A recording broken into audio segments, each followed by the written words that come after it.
Ça me stresse toujours de présenter des films qu'on a coproduits, parce que si vous l'aimez pas, c'est ma faute. Et si vous l'aimez, je pense que vous l'aimerez. Là, en revanche, c'est un travail collectif. Il y a toute une équipe qui choisit des films sur scénario. Évidemment, on ne sait pas à l'avance lesquels vont fonctionner. Mais la sélection des films qui sont présentés ce soir, elle est assez représentative de ce que l'on essaie de faire à France Télévisions. On diffuse environ 500 films par an, donc avec l'argent de vos impôts. Et ils sont gratuits, puisque vous les avez déjà payés, à la demande sur France.tv. Maintenant, tous nos films sont à la demande sur France.tv. Ces films-là arriveront sur nos antennes à peu près dans 1 an et demi, sur l'une ou l'autre de nos chaînes. La plus précieuse des marchandises, c'est un film qui fait partie, on va dire, des films à message, qui racontent quelque chose d'important dans notre histoire commune. 20 dieux ou En fanfare sont 2 films qui sont tournés vers les territoires.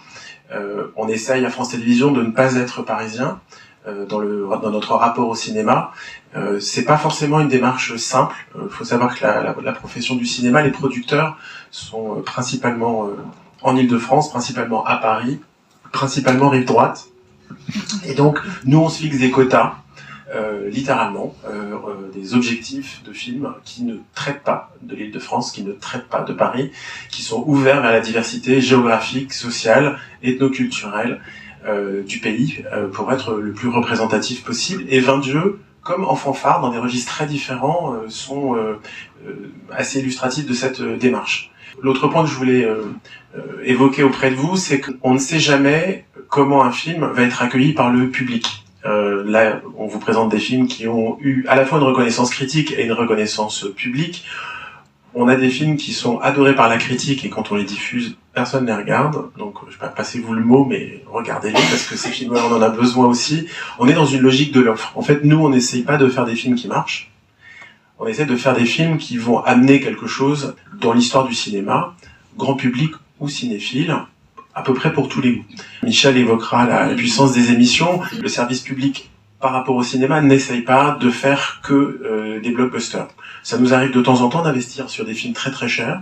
En général, ils fonctionnent. On le fait peu, parce que nous avons un engagement. On diffuse donc 500 films par an et j'espère que vous allez les aimer.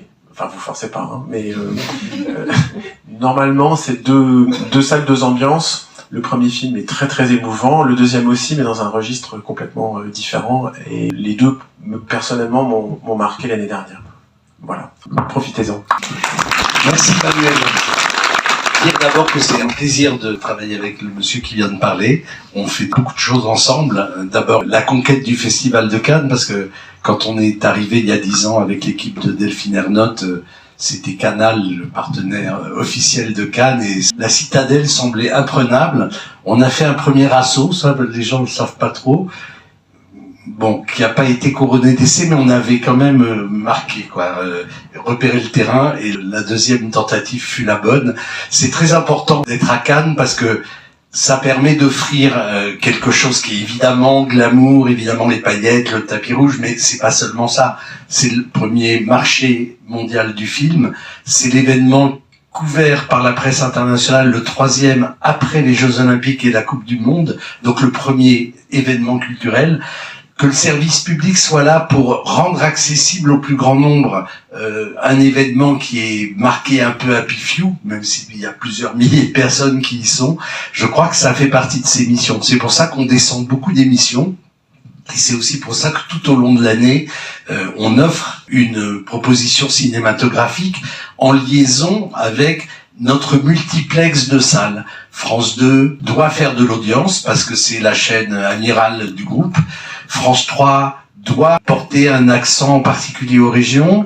France 5, c'est la chaîne du savoir et de la connaissance qui peut accueillir un regard un petit peu plus pointu. Culture Box qui était sur le canal 14 et qui va arriver en juin sur le canal 4 et qui va voir son offre cinéma augmenter d'un soir. Donc il y aura 2 soirées cinéma à partir de juin sur le canal 4. C'est du cinéma d'art et d'essai. Et c'est assez formidable d'avoir cet instrument-là qui permet de répondre aux attentes du plus grand nombre et de ne pas sacrifier en effet des films beaucoup plus exigeants, destinés à des publics beaucoup plus pointus, mais qui ont quand même une possibilité d'accéder à un public beaucoup plus large, et le tout à la demande et gratuitement sur la plateforme France.tv. Voilà à quoi servent vos impôts, comme dirait Emmanuel, en effet. Et on est tributaire aussi de l'argent public pour faire ça. D'où le Festival de Cannes, c'est un grand moment. On va y descendre énormément d'émissions. C'est à vous quotidien va suivre au quotidien l'actualité à la fois des marches et du festival. Notre bébé commun avec Manuel Beaugeste, l'émission cinéma du dimanche soir, descend à Cannes et Pierre Lescure l'animera sur notre plateau pendant le festival. Voilà, vous savez tout, donc on se donne rendez-vous sur les antennes à partir du 13 mai, puisque la cérémonie d'ouverture sera le 13 mai à 19h. Et d'ici là, bonne projection pour ce soir.